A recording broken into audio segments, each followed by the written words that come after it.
We need to get our clarity by challenging one another in the Word and staying alive in these things. I mean, our spirit interested is what I mean, alive in. I mean, our spirit vibrant and up to date on what the Lord's saying to us through His Word. Premise number one: the harlot, by definition, is one who is formally in covenant with God. That's what a harlot is. That's premise number one. That the harlot, and this is part of the mystery, and this is the part of the trauma of it, the trauma of the harlot. I mean, it's traumatic, the presence of the harlot. The harlot isn't, the core of the harlot is not people who did not know God. The multitudes of the earth will get seduced, but at the very core of the harlot are people who have a claim to know God. That is a terrifying reality. In other words, at the very core of the harlot will be Israel and the church. Israel that has a covenant with God as a nation, and the church that has individual covenant with God as individuals. At the core of the harlot will be the leadership of those who have claimed to have covenant with God. That's fundamental to a harlot. Some people have watered this down to where what they think the harlotry is just heathens being heathens. No, when heathens continue as heathens, that means they're drunk by the harlot's wine. But who's the harlot that's making them drunk? It's those who have claimed a relationship with God in covenant, and now they have violated it in a false way. I mean, well, anytime you violate it, it's a false way. They have sought to seek God according to falseness in a counterfeit way. I believe that the harlot will be dynamically related to Israel and the church. That's part of, I think, what John was shocked by. He was amazed. He was marveling. He was, oh, no.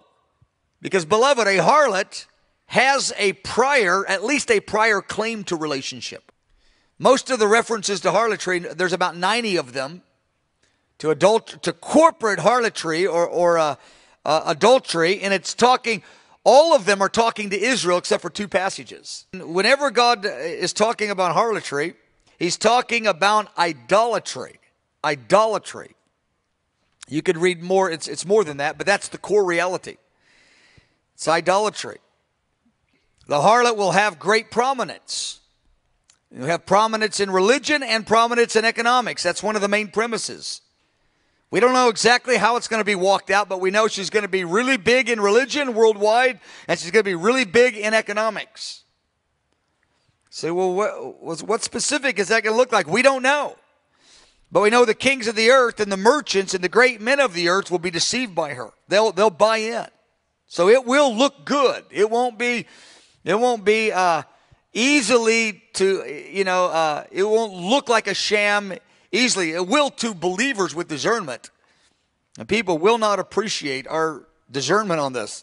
They will not like it because they will be so excited about the development of what this harlot is promising them in the golden cup. That the harlot worldwide religious network will be established in the city of Jerusalem. That's what I believe to this day, that the leaders of the worldwide unified religion will actually be based in the city of Jerusalem, celebrating the worldwide unity. Finally, unity has come. And it will be led by Jews and Christians in Jerusalem. And the world will celebrate it, the great breakthrough. And it will be a harlot through and through.